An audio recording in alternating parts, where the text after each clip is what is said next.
Here at Picnic Point, we have a few things touching the school. There'll be continued work on the access controls. They'll be impacted by the improvements to the technology to make sure their network is stable. We'll be doing, most importantly, their playground here. As you'll see in photos. Good. It is an older playground and not very accessible. Has some wood chips and some rough surfaces to get out here. And I believe some puddles during the rain. It's well loved. Well loved. It's tired.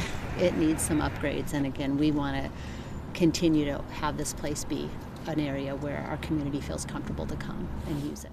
School can expect a different look to their playground. A lot of playgrounds have tried to make more interactive pieces these days so that every part of the playground is something that you can engage with. So you'll see some less solid pieces, I think, than are on playgrounds from the 1980s.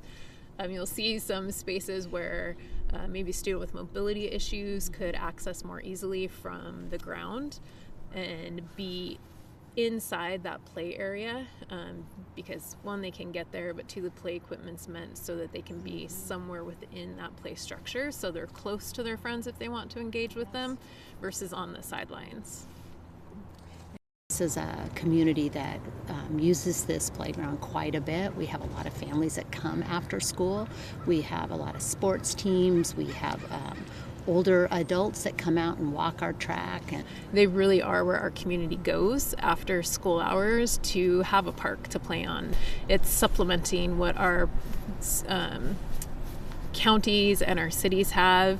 Schools are closer to people's homes, and so it's an easy access, an easy place for them to go to and play, and they take advantage of that. This will serve our community for years to come. And that is what the bond projects are for, is for those long-term investments in our community.